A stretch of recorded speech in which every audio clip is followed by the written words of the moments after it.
Bismillahirrahmanirrahim. Assalamualaikum warahmatullahi wabarakatuh.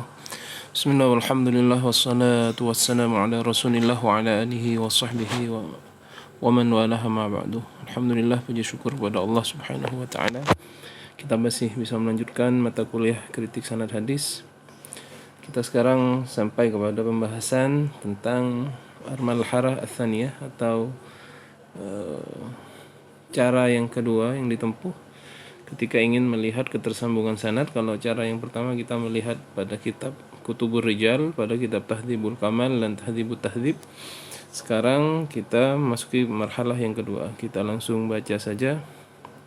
Al-marhalah ats-tsaniyah an-nadharu fi kutubil marasil. Marhalah yang kedua yaitu melihat pada kitab-kitab marasil. Wa naqsudu bi kutubil marasil al-kutub allati tanat bi dzikri riwayat al-mursalah awil munqati'ah. Yang kami maksud dengan kitab-kitab marasil adalah kitab-kitab yang mempunyai, yang mengumpulkannya dengan menyebutkan riwayat-riwayat mursal atau munqati'ah. Kitab yang fokus membahas tentang riwayat-riwayat mursal yang terputus atau yang munqati. Wa min ahammi kutubil marasil allati yajibu 'alal bahis ar-ruju' ilaiha li tahaqquqi minal ittisal awil inqita' adalah sebagai berikut ya. Termasuk dari kitab-kitab marasil yang harus diketahui oleh seorang peneliti dan dijadikan referensi adalah kitab berikut ya, agar bisa mengetahui keterputusan atau ketersambungan. Yang pertama ini namanya kitab Al-Marasil karangan Ibnu Abi Hatim. Ini tentunya ditaruh nomor pertama, mungkin dipandang dari sisi urgensinya ya. Jadi yang paling penting dari atas kemudian sampai ke bawah.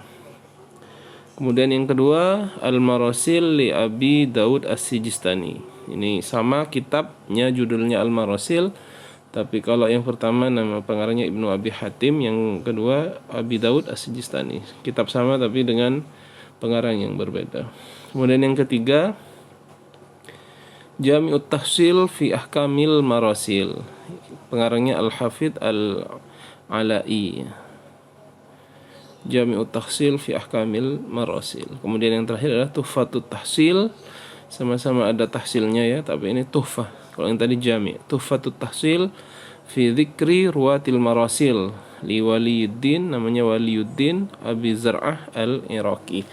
Di 4 kitab ini harus kita cek apabila kita meneliti sebuah sanad yang kita teliti, apakah sanad itu termasuk sanad yang bersambung atau tidak.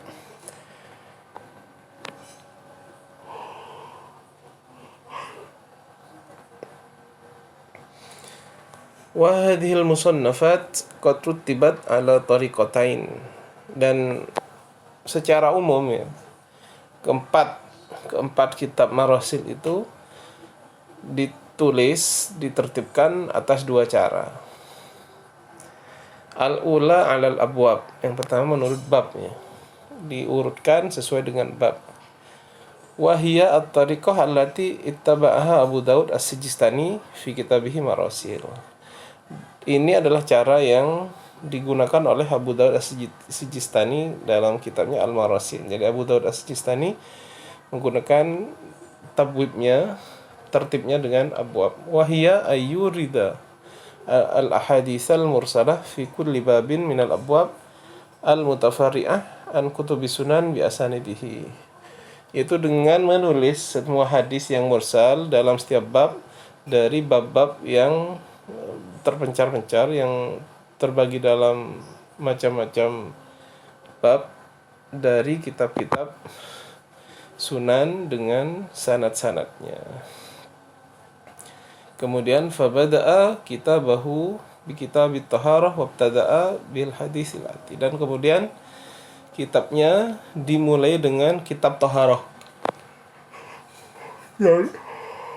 Jadi sesuaikan dengan bab-bab yang ada dalam kitab sunan ya.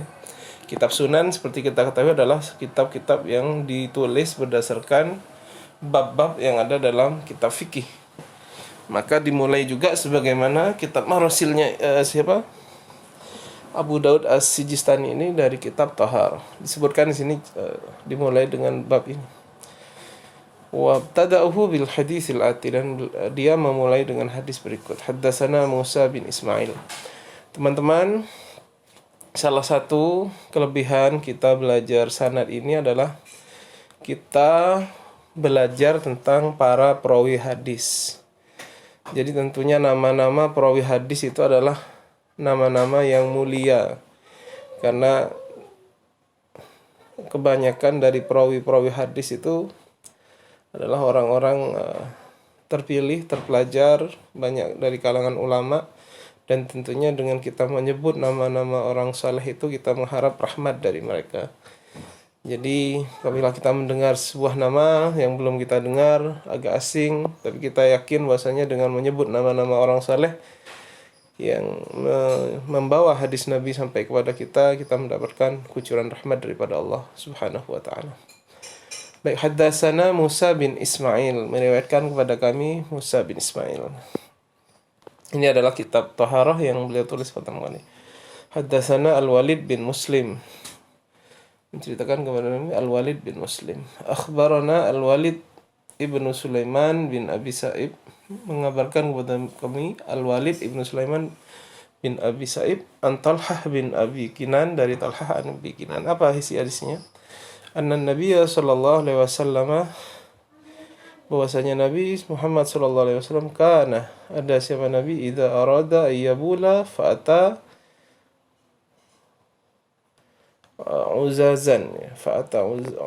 uzazan minal ardi, akhadha audan fanakata bihi hatta yusarra thumma yabul. Itu adalah hadis yang ditulis beliau pertama kali dalam kitab Marasil itu. Kemudian qultu, berkata saya, Talhah bin Abi Kinan dalam sanad tersebut yang mengatakan anna Nabi itu kana idza yadrada ila akhirih itu la tasbutu lahu suhbah.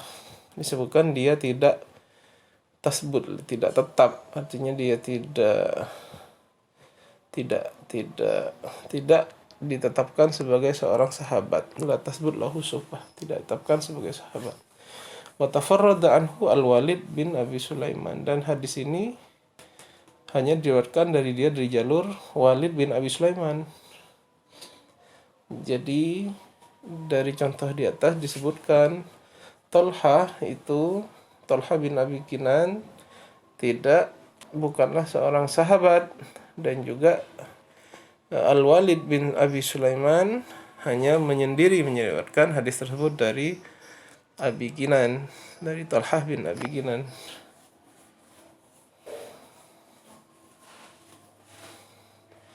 Waqala Ibnul Qattan berkata, la yu'raf, dia itu tidak dikenal. Fariwayatuhu min hadhil jihah anin Nabi mursalah, maka riwayat dia dari jalur ini kepada Nabi adalah mursal. Artinya sebenarnya beliau bukan langsung mendapatkan dari Nabi, tapi dari seorang sahabat yang beliau mursalkan. Walidha awrada hadithahu Abu Daud fil Marasil, sebab hal ini Abu Daud memasukkan hadisnya pada kitab Al-Marasil, kitab-kitab Marasil. Tsumma dzakara iddat ahadits ukhra, kemudian beliau menyebutkan beberapa hadis-hadis yang lain. Tsumma bawwaba, kemudian dibuatkan bab ma jaa fil wudu, seperti contoh bab ma jaa fil wudu. Tsumma dzakara ma yandariju tahta hadzal bab, kemudian disebutkan yang masuk dalam kategori bab ini minar riwayat al-mursalah, dari riwayat-riwayat yang mursal allati waqa'at selahu riwayatuha, yang ada riwayatnya. Wa hakadza fi baqil kutub wal abwab, kemudian terus seperti ini pada sisa pembahasan dan bab-bab. Itu yang pertama ya, jadi menurut bab-bab dalam fikih. Kemudian cara yang kedua dari penyusulan kitab Marasil, as-tsaniyah ala asma'ir ruwah, berdasarkan nama-nama para perawinya. Kalau tadi berdasarkan bab-bab yang ada dalam kitab Sunan, dimulai dari bab Toharoh sampai akhir, ini dimulai dari Asma Urwah wahya al-ashhur, dan ini yang paling masyhur. Waqad iltazama biha Ibnu Abi Hatim wal Ala'i wa Abi Zar'ah al-Ira'i. Maka Ibnu Abi Hatim dan Ala'i dan Abi Zar'ah menggunakan metode ini. Jadi hanya satu dari keempat itu ya, yang menggunakan metode dengan abwab, dengan menuliskan bab-bab fikih. Kalau yang lainnya, tiga lainnya adalah menuliskan nama-nama perawinya. Jadi begitu secara umum ya. Kemudian kita bahas sedikit tentang kitab Marasil ini. Al-Kalam ala Kitabil Marasil Ibni Abi Hatim. Fa'amma Kitabul Marasil Ibni Abi Hatim faqad ibtadahu bibabi ma dzukira fil asanid al-mursalah annaha la tasbut biha al-hujjah. Jadi dalam kitab Marasil karangan Ibnu Abi Hatim, beliau memulai dengan bab ma dzukira fil asanid, hadis-hadis yang disebut dalam sanad-sanad mursalah, bahwasanya dia tidak tetap sebagai hujjah. Farawa fihi an ahli al-ilm ma yadullu ala adam ihtajajihim bil marasil. Maka ditetapkan, diriwayatkan dalam kitab hadis itu bahwasanya ahli ilmu, maksudnya ahli hadis ini, bahwasanya tidak bisa menggunakan hujjah dengan hadis-hadis yang mursal. Suma dzakara al-bab fil kitab. Kemudian beliau menulis bab ya, bab yang utama dalam kitab tersebut. Seperti apa? Syarhul Marasil al-Marwiyah anin Nabi sallallahu alaihi wasallam wa an ashabihi wa tabi'in radhiyallahu anhum wa man ba'dahum ala hurufil hija'. Kemudian beliau menulis syarah-syarah al-Marasil al-Marwiyah, hadis-hadis mursal yang diriwayatkan dari Nabi dan sahabatnya dan tabi'in radhiyallahu anhum dan orang-orang setelah mereka dengan tertib huruf hijaiyah. Wabtada'ahu bi hurufil alif, dan beliau mulai dari huruf alif ya. Jadi kan kita sebutkan tadi bahwasanya beliau memulai dengan nama-nama perawi dan disebutkan dari huruf alif sesuai dengan huruf hijaiyah. Wabtada'a harfal alif.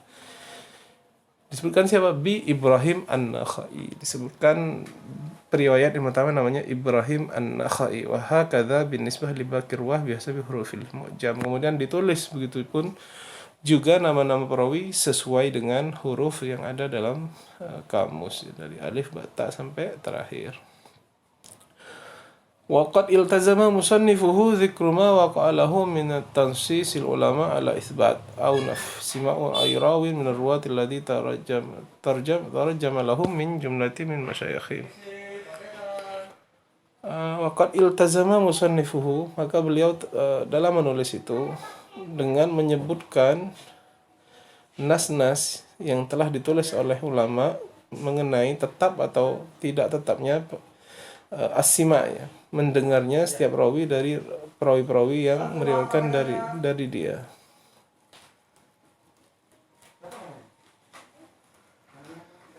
Ini contohnya ya. Misal contoh Ishaq ibnu Abdullah bin Abi Talhah. Sa'altu Abi an Ishaq bin Abdullah bin Abi Talhah an jaddatihi Ummu Sulaim hal sami'a minha qala huwa mursal wa Ikrimah bin Ammar yudkhal baina Ishaq wa Ummu Sulaim Anasan. Sa'altu Abi, aku menanyakan ayahku an Ishaq bin Abdullah bin Abi Talhah, tentang Ishaq bin Abdullah bin Abi Talhah, an jaddatihi dari neneknya Ummu Sulaim. Hal sami'a minha, apakah dia mendengar darinya? Qala huwa mursal, dia berkata itu adalah yang mursal, dimursalkan. Wa Ikrimah bin Ammar yudkhal baina Ishaq, dan Ikrimah bin Ammar dimasukkan, diselipkan baina Ishaq wa Ummu Sulaim, antara Ishaq dan Ummu Sulaim Anasan. Ini adalah contoh bagaimana beliau menuliskan biografi seorang perawi, kemudian diberikan keterangan tentang mendengar atau tidak perawi tersebut daripada Rasulullah Shallallahu Alaihi wasallam melalui nas-nas yang sudah ditetapkan oleh ulama. Maksudnya ketetapan-ketetapan baik itu isbatus sima atau nafyus sima. Apakah dia benar-benar mendengar atau tidak mendengar dari Nabi Muhammad sallallahu alaihi wasallam. Saya kira itu teman-teman yang bisa saya sampaikan. Syukran lakum. Wassalamualaikum warahmatullahi wabarakatuh.